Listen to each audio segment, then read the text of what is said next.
Importance है।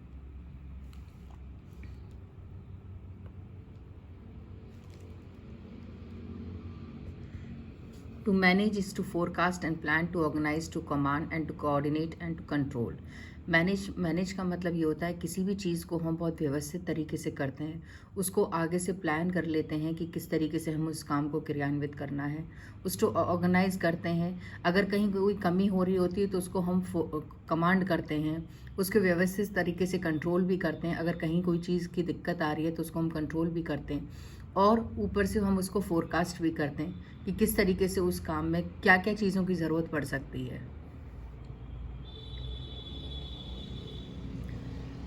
Management is an art and science. Management एक art भी है और एक साइंस भी है। आर्ट इसलिए क्योंकि हम किसी भी काम को बहुत अच्छे तरीके से क्रियान्वित करते हैं, यानी कि अगर किसी काम को हम बहुत व्यवस्थित तरीके से करते हैं तो हम उसको मैनेजमेंट कहते हैं। और साइंस इसलिए है क्योंकि उसमें बहुत टेक्नीशियंस की ज़रूरत पड़ती है, नई नई टेक्निक्स की ज़रूरत पड़ती है, नई नई टेक्निकल पर्सनस की ज़रूरत पड़ती है, इसलिए हम उसको साइंस कहते हैं। Is management an art? Yes, management is an art. प्रबंधन एक आर्ट है। क्यों? क्योंकि उसको हम बहुत अच्छे तरीके से व्यवस्थित तरीके से काम करते हैं। Management as a science, science इसलिए क्योंकि नई नई तकनीक आजकल साइंस इजाद करती है, तो इसलिए हम उन चीज़ों को इस्तेमाल करने की कोशिश करते हैं।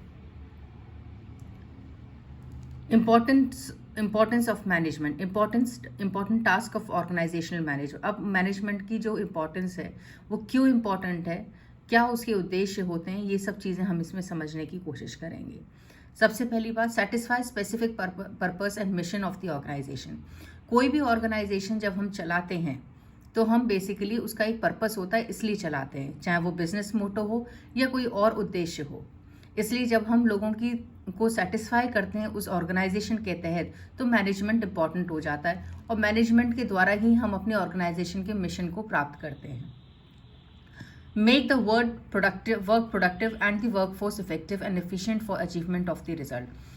यानी कि जो भी हम काम करते हैं वो इस तरीके से करते हैं ताकि उससे ज़्यादा प्रोडक्शन हो, यानी कि ज़्यादा से ज़्यादा हमें उससे फ़ायदा हो, ज़्यादा से ज़्यादा लोगों को हम अच्छी तरीके से उसमें इफेक्टिवली यूज़ कर सकें, यानी कि जो लोग काम कर रहे हैं वो अपना बेस्ट उसमें दे सकें, और जो ऑर्गेनाइजेशन का उद्देश्य है यानी जो अचीवमेंट उसको लेना है वो उसको प्राप्त कर सके। Manage social impacts and fulfil social responsibilities. किसी भी काम को अगर हम करते हैं तो बेसिकली जैसे हम कॉलेज चलाते हैं तो कॉलेज के दो उद्देश्य होते हैं, एक तो बिजनेस होता है, दूसरा ये होता है कि ज़्यादा से ज़्यादा बच्चे उससे अपनी शिक्षा प्राप्त कर सकें। इसीलिए जैसे कॉलेज को जब हम चलाते हैं तो हम दो उद्देश्यों से चलाते हैं। अगर इस तरीके के उद्देश्य भी उससे प्राप्त हो सकते हैं तो वो सबसे अच्छा दायरा होता है मैनेजमेंट का, यानी कि आप सोशल इम्पैक्ट्स को भी फुलफिल कर रहे हो और जो सोशल रिस्पॉन्सिबिलिटीज़ यानी आपको शिक्षा सबको प्रोवाइड करना है तो वो भी आप प्रोवाइड कर रहे हो। Importance of management. अब ये मैनेजमेंट इंपॉर्टेंट क्यों है, महत्वपूर्ण क्यों है? Helps to achieve goals and objectives, यानी कि सबसे ज़्यादा जो हमारे कोई भी बिजनेस ऑर्गेनाइजेशन हमने जो इजाद किया है उसको हम उसके जो ऑब्जेक्टिव्स हैं या उसके जो गोल्स हैं, जो मेन उद्देश्य हैं, उनको प्राप्त कर सकें। Provides a sense of focus and direction, यानी कि जिस रास्ते पे हम चलना चाहते हैं या जिस रास्ते से हमारे जो गोल्स हैं वो अचीव हो सकते हैं उस रास्ते को प्रोवाइड करना। ज़्यादा से ज़्यादा जो हमारे रिसोर्सेज हैं उनको यूटिलाइज करना। किसी पे अगर ज़्यादा वर्कलोड है तो उसको हम डिवाइड कर देते हैं ताकि किसी पे ज़्यादा से ज़्यादा वर्कलोड ना हो। हेल्प्स फैसिलिटेट गुड कम्युनिकेशन, यानी कि अगर किसी को कोई दिक्कत आ रही है तो वो उस चीज़ को कह भी सकता है और उसका सोल्यूशन भी निकाला जा सकता है।